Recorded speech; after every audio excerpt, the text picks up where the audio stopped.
disparu. Ainsi le riche flétrira dans ses entreprises. Verset 12. Heureux l'homme qui endure la tentation, car après avoir été mis à l'épreuve, il recevra la couronne de vie que le Seigneur a promise à ceux qui l'aiment. Verset 13. Que personne, lorsqu'il est tenté, ne dise « c'est Dieu qui me tente », car Dieu ne peut être tenté par le mal et ne tente lui-même personne. Verset 14. Mais chacun est tenté parce que sa propre convoitise l'attire et le séduit. Verset 15. Puis la convoitise, lorsqu'elle a conçu, enfante le péché, et le péché, parvenu à son terme, engendre la mort. Amen.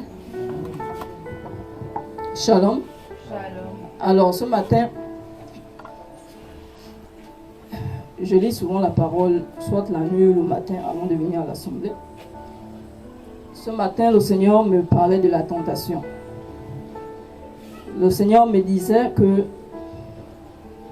en réalité, il ne nous tente point. Et que ce sont nos convoitises qui nous mettent dans des situations plutôt diverses. Et qu'en effet, lorsque nous nous retrouvons dans cette convoitise-là, il nous éprouve. Amen. Je vais essayer de relire le verset à partir du verset 12.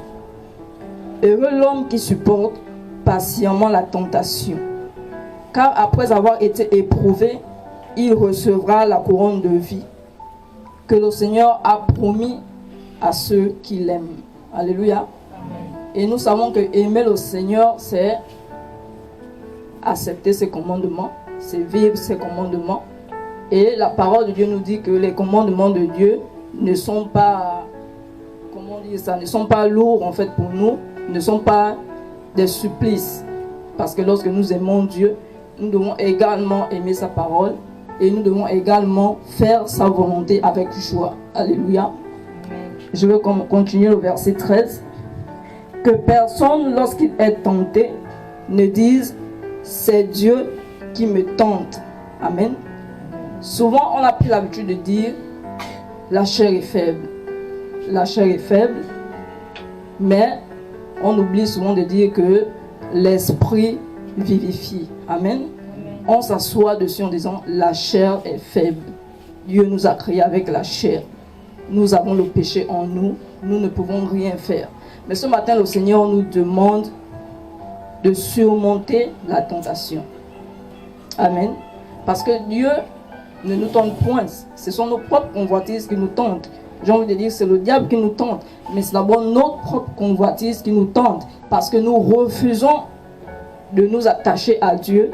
Parce que nous faisons souvent le choix. Nous réfléchissons si je fais la volonté de Dieu ou si je me préoccupe d'abord de mes besoins. Si je me préoccupe d'abord des, comment dire ça, de ressentis, des désirs de ma chair. Et puis Dieu va attendre. Amen. Amen. Nous allons remarquer que le peuple d'Israël dans le désert était rebelle. Et lorsqu'ils étaient rebelles, Dieu les a éprouvés dans leur propre rébellion. Amen. Lorsque tu veux t'attacher à ta propre convoitise, même lorsque tu connais la parole de Dieu, même lorsque tu réalises que ce que je fais n'est pas de Dieu, ou ce que je fais ne glorifie pas Dieu, mais que tu t'assois dessus, mais Dieu va également te prouver dans ta propre convoitise. Amen. Il ne te tente point, mais il va t'éprouver pour voir si tu l'aimes, jusqu'à quel point tu peux l'aimer. Et la parole de Dieu dit que Dieu ne nous éprouve pas au-delà de nos forces. Amen. Parce que son souhait, ce n'est pas que nous puissions tomber. Son souhait, ce n'est pas que nous puissions mourir. Mais il veut que nous soyons tous sauvés. Alors ce matin, le Seigneur te dit, tu es le sel de la terre. Il te dit que tu es fils du royaume. Il te dit que tu dois être saint comme il est saint. Il te dit que tu es porte-parole de son gouvernement sur la terre. Alléluia. Amen. Mais ce matin, il te dit également que il te sort de la tentation. Ce matin, il te dit également qu'il te donne de la force pour tenir tête à tête à la tentation. Est-ce que quelqu'un peut aller dans le livre de Luc 4? On va essayer de lire la tentation de Jésus. Comment est-ce que le maître, Yeshua, que nous devons imiter, se comporter face à la tentation. Si quelqu'un a la page, je peux lire. Hein? Luc 4, si je ne me trompe pas. Je ne retiens pas encore. Luc 4, la tentation de Jésus. Oui, vas-y, lis. J'ai eu la parole dans Luc 4, à partir du verset 1. Jésus, rempli d'Esprit Saint, revint du Jourdain et fut conduit par l'Esprit dans le désert. Pardon, je tourne la page. Verset 2. Où il fut tenté par le diable pendant 40 jours. Il ne mangea rien durant ces jours-là. Et quand ils furent achevés, il eut faim. Verset 3. Alors le diable lui dit, si tu es fils de Dieu, dis à cette pierre de devenir du pain. Et Jésus lui répondit, il est écrit, l'homme ne vivra pas seulement de pain. Verset 5. Le diable l'emmena plus haut, lui montra en un instant tous les royaumes du monde. Et il lui dit, je te donnerai tout ce pouvoir et la gloire de ces royaumes, car elle m'a été remise et je la donne à qui je veux. Verset 7. Si donc tu te prosternes devant moi, elle sera toute à toi. Verset 8. Jésus lui répondit, il est écrit, tu adoreras le Seigneur ton Dieu et à lui seul tu rendras un culte. Verset 9. Le diable le conduisit encore à Jérusalem, le plaça sur le haut du temple et lui dit, si tu es fils de Dieu, jette-toi d'ici en bas, car il est écrit, il donnera pour toi des ordres à ses anges, afin qu'ils te gardent. Et ils te porteront sur les mains de peur que ton pied ne heurte une pierre. Jésus lui répondit, il est dit, tu ne tenteras pas le Seigneur ton Dieu. Après avoir achevé de le tenter, le diable s'éloigna de lui jusqu'à une autre occasion. Amen. Amen. On va relire certains versets. Verset 4. Jésus répondit, il a écrit, l'homme ne vivra pas de pain seulement. Le verset 8. Jésus répondit, il a écrit, tu adoreras le Seigneur ton Dieu et tu le serviras lui seul. Verset 12. Jésus répondit, il dit, tu ne tenteras point le Seigneur ton Dieu. Est-ce que tu peux noter seulement les réponses de Jésus? Essaie de relire ces réponses et voir comment le maître Yeshua s'est comporté face à la tentation. L'homme ne vivra pas de pain seulement. Tu adoreras le Seigneur ton Dieu et tu le serviras lui seul. Tu ne tenteras point le Seigneur ton Dieu. Est-ce que lorsque tu te retrouves face à une tentation, tu te retournes vers la parole de Dieu? Amen. L'homme ne vivra pas de pain seulement. Amen. Mais nous, les chrétiens, comme on disait que Dieu, c'est seulement le dimanche. Mais qu'est-ce que nous faisons de lundi à samedi? Est-ce que nous sommes attachés à la parole de Dieu? Parce que comme on disait que, je me rappelle, quelqu'un disait ici que ce n'est pas celui qui dit au nom de Jésus, le démon tremble. Non, c'est ce que tu portes en toi. C'est Dieu que tu portes en toi et le démon tremble lorsqu'il voit ce Dieu en toi. Alléluia. Amen. Mais comment veux-tu être fort face à la tentation si tu ne connais pas la parole de Dieu? Mais le maître Yeshua, il connaissait la parole, il connaissait la loi, il connaissait tout ce qu'il disait. Et c'est par rapport au dépôt qu'il avait en lui qu'il a pu faire face à l'ennemi. Alléluia. Aujourd'hui, nous avons beaucoup de révélations. Nous avons beaucoup de prophéties. Il y a des gens qui rêvent beaucoup, qui ont beaucoup de songes, qui ont beaucoup de visions. Mais on a remarqué que souvent, c'est Dieu m'a dit que, Dieu m'a dit ceci, Dieu m'a dit cela.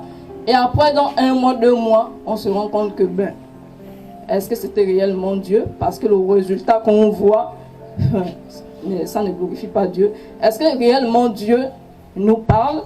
Et puis, nous sommes faibles dans la tentation et ça échoue. Est-ce que c'est réellement Dieu qui nous parle? Ou ce sont nos convoitises? Amen. Amen. Mais pour discerner cela, il faudrait qu'on puisse connaître la parole de Dieu.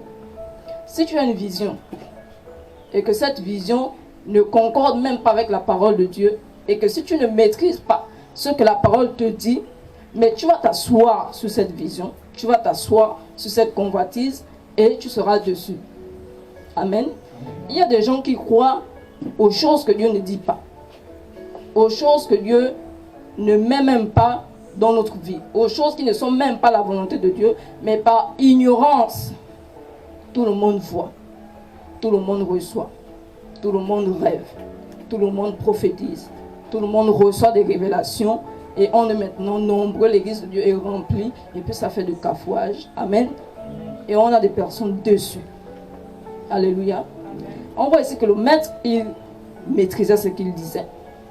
Et il a fait fuir le diable. Et la parole de Dieu dit, pour un moment favorable. Ça veut dire que ça ne finit pas. Aujourd'hui, tu seras tenté, c'est un exemple, sur la gourmandise. Et puis tu réussis à sortir de la gourmandise, et tu vas commencer à être orgueilleux, et que voilà, mais tu ne sais pas demain, qu'est-ce que sera. Parce qu'il ne va pas, l'ennemi ne se repose pas. Alléluia. Aujourd'hui, le Seigneur nous a restaurés. Ça, je le confirme, le Seigneur nous a restaurés. Il nous a délivrés de beaucoup. Maintenant, si tu refuses cela, c'est autre chose. Alléluia. Mais le Seigneur nous a restaurés. Il nous a visités. Mais ce n'est pas la fin. On doit rester toujours éveillé. S'il t'a délivré du Congo ça aujourd'hui, mais demain, ça peut être autre chose. Alléluia. C'est pourquoi il nous demande de veiller. On veille à ce que sa parole soit toujours dans notre vie.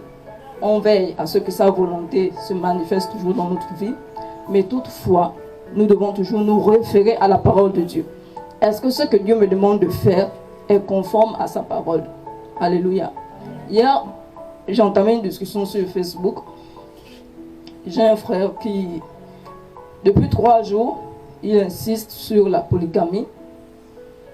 Et je lui ai donné certains versets. Mais malheureusement, depuis 3 jours qu'on discute ensemble, il ne me donne aucun verset biblique. Il dit simplement que si Dieu n'a pas interdit la polygamie dans la Bible, c'est qu'il accepte la polygamie. Si David, Salomon, Abraham ont eu plusieurs femmes, et que Dieu parlait à ces personnes-là, et Dieu ne leur a pas dit que la polygamie n'est pas bien, ça voudrait dire que Dieu accepte cela. Alléluia. Amen. On prie tous les jours, on vient à l'église tous les jours. Amen. La sœur Chiron prie, elle chante, elle prophétise. Alléluia. Amen. Après, je vais apprendre que la sœur Chiron, c'est un exemple, hein, sort avec un homme marié dans son quartier. Alléluia. Amen.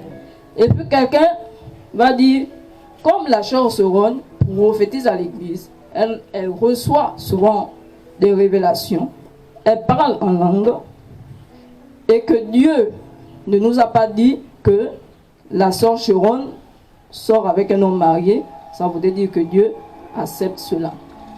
Mais Dieu n'a pas dit à Abraham de ne pas avoir plusieurs femmes. Je ne sais pas si Abraham avait plusieurs femmes parce qu'il a fait l'enfant avec sa servante. Je ne sais pas s'il a épousé sa servante. Est-ce qu'il avait épousé sa servante? Quand David est allé prendre la femme de son serviteur, jusqu'à faire un enfant, cet enfant-là, il a eu le même rang que Salomon. Non, je pense qu'il est mort. C'était un mort. Je pense que l'enfant était mort. Alléluia. Je vais donner l'exemple de Isaac et Ismaël. Abraham a eu l'enfant avec sa servante avant d'avoir eu l'enfant avec Sarah.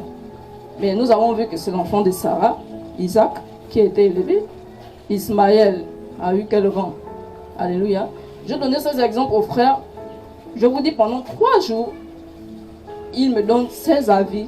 Il est convaincu que la polygamie, Dieu n'a pas interdit la polygamie, donc ça doit se pratiquer. Je dis aux frères que j'ai besoin des versets bibliques parce qu'il faudrait qu'on s'édifie. Il allait jusqu'à me dire que, ma soeur, la Bible ne change pas. Comme je donne les versets bibliques, c'est bien. La Bible ne change pas, mais la doctrine change selon les époques. Alléluia. Amen.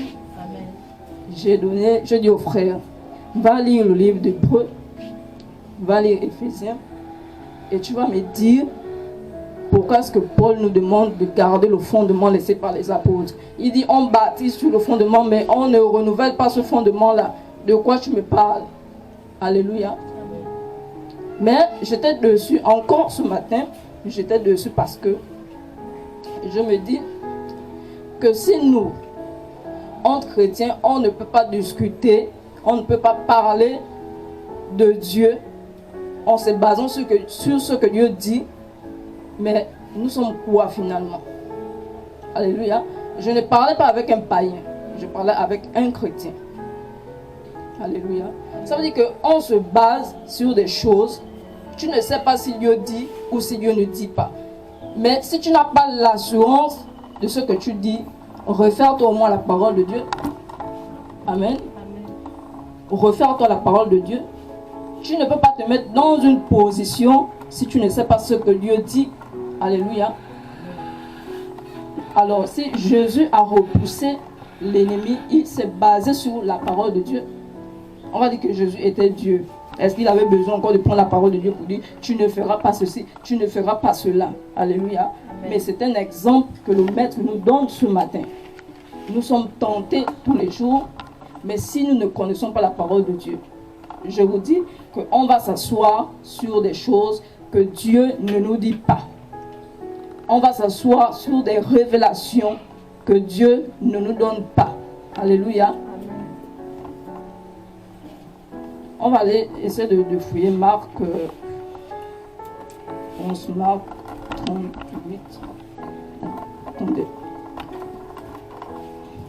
Voilà, on va fouiller Marc 14, chapitre 14. Marc 14.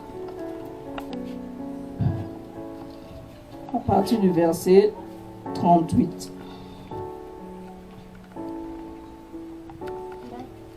À partir du verset 38, on dit: Veillez et priez. Veillez et priez, afin que vous ne tombiez pas en tentation. L'esprit est bien disposé, mais la chair est faible. Alléluia. Le Seigneur nous a même avertis. Lui-même, il a été tenté. Il nous dit que nous ne pouvons pas être plus grands que lui. Nous ne pouvons pas être plus grands que le Maître. Parce que s'il a été tenté, mais nous également, on sera tentés. Amen. Amen. Alors, souvent les chrétiens se disent, bon, comme on m'a dit que l'Esprit de Dieu est en moi, Dieu est en moi, je suis plus que vainqueur, je suis trop fort. Alléluia. Amen. Mais tu ne sais pas ce qui va te faire tomber si facilement que tu vas dire que merde, je n'ai pas vu ça venir. Comment? Amen. Amen. Et c'est parce qu'on ne veille plus. On se croit supérieur à Dieu. On se croit supérieur à la parole de Dieu. On se croit supérieur en tout. On connaît tout. Alléluia. Amen. Que Dieu nous aide. Amen. Donc, veillez et priez afin que vous ne tombiez pas en tentation. Tout à l'heure, on a vu la parole. On doit connaître la parole de Dieu. On doit maîtriser la parole de Dieu. On doit la comprendre, on doit l'accepter. On doit marcher avec elle. On doit respirer avec elle. On dort avec elle. Mais on doit veiller, être vigilant. Alléluia. Amen. On doit discerner. On doit avoir la sagesse et l'intelligence pour comprendre à quel moment Dieu me parle, à quel moment l'ennemi me parle, à quel moment la révélation que j'ai reçue, le songe que j'ai reçu, la pensée que j'ai vient de Dieu. Alléluia. Et que la parole de Dieu soit notre partage, que la prière soit notre partage. Amen. Amen. Alors, dans le livre de l'Apocalypse, je pense 3, le Seigneur va glorifier ceux-là qui vont résister, je crois. Ceux-là qui vont résister à la tentation. Ceux-là qui vont résister à toutes les épreuves. Je pense à Apocalypse 3, là, on va vérifier. Apocalypse 3. Dieu va couronner ceux-là qui vont résister. Ceux-là qui vont garder sa parole. Ceux-là qui vont marcher selon sa volonté et non selon notre propre convoitise. Alléluia. Et si nous restons attachés à la parole de Dieu, nous allons véritablement faire sa volonté. Si nous discernons ce qui vient de Dieu et ce qui ne vient pas, nous allons rester forts. Nous allons rester forts et nous allons faire fuir l'ennemi loin de nous. Amen. Voilà, on ne va pas lire tout le verset. On va pas lire tout le verset. Je disais Apocalypse 3, je ne me trompe pas. Ah, ok. Papa Julien, c'est Papa Julien peut lire. À partir du verset 12, Apocalypse, la parole de Dieu déclare: celui qui vaincra, je ferai de lui une couronne dans le temple de mon Dieu, et il n'en sortira plus.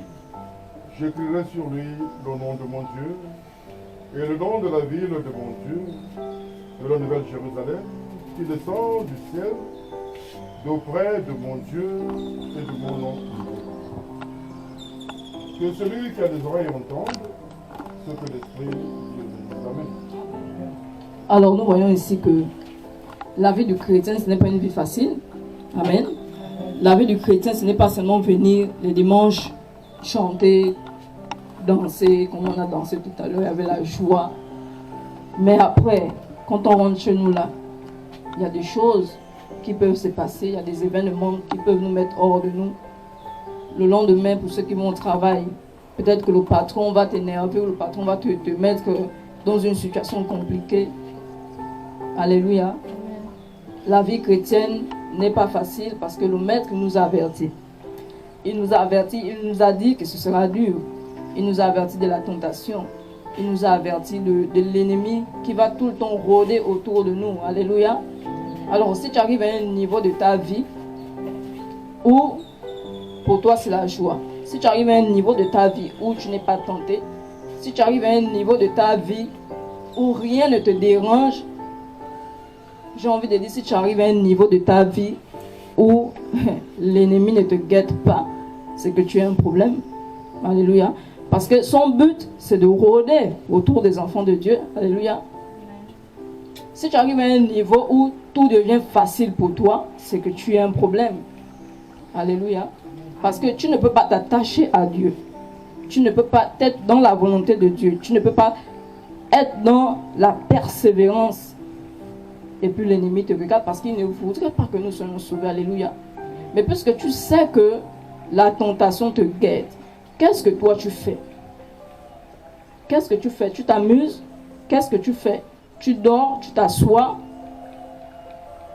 On a vu dans Lucas tout à l'heure que Yeshua, le maître, connaissait la parole. Alléluia. Tu ne tenteras point ton Dieu. Tu ne vas pas dire, Seigneur, comme tu as dit que je suis plus que vainqueur, si je travaille dans un lieu, par exemple, les lieux financiers, là où on gère l'argent, tu vas voir tes collègues faire les détournements, tu vas dire, moi je suis chrétien, je ne vais jamais, jamais, jamais voler de l'argent. Mais tu ne sais pas à quel moment même on peut te faire voler de l'argent sans que tu ne puisses savoir. Alléluia. Il faut veiller et prier. Amen. Le Seigneur me disait ce matin que on vit, souvent il y a des gens qui pêchent, qui ne savent même pas qu'ils sont dans le péché. Le Seigneur me disait qu'il y a des gens qui vivent aisément dans le péché, mais ils ne savent même pas qu'ils sont dans le péché. Pourquoi? Par ignorance. On ne lit pas la parole de Dieu. Tu ne sais pas qu'est-ce que Dieu aime et ce que Dieu n'aime pas. Amen. Tu vas vivre quelque chose, puis tu vas te dire, bon, je suis né comme ça. Dieu m'a créé comme ça. C'est mon caractère, c'est mon comportement. Je vais encore faire comment? Mais Dieu te dit quoi face à ce que tu vis? Dieu te dit quoi face à ce que tu fais? Alléluia. Amen. Dieu dit, nous sommes le sel de la terre. Les païens ont les yeux sur nous. En fait, à chaque fois que tu sors de chez toi, à chaque fois que tu marches, à chaque fois que tu rends visite à quelqu'un, à chaque fois que tu causes avec quelqu'un, il faut réaliser que Dieu te voit. Il faut réaliser que les païens ont les yeux sur toi. Nous allons remarquer que Jésus, les pharisiens avaient toujours les yeux sur Jésus. Apparemment, les pharisiens guettaient toujours. Qu'est-ce qu'il va encore faire? Parce qu'on cherchait un moyen de faire accuser le maître. Les pharisiens avaient toujours les yeux sur Jésus. Mais les païens ont les yeux sur nous. Amen. Amen. Les païens ont les yeux sur nous. Moi, récemment, je ne suis pas très proche de mes parents. Je ne suis pas très proche de mon père et de ma mère. Je n'ai pas grandi avec eux. Mais ça fait 1 an ou 2 ans, je prie Dieu vraiment de me rapprocher, de me rapprocher surtout de ma famille paternelle. Mais ça me dérange souvent.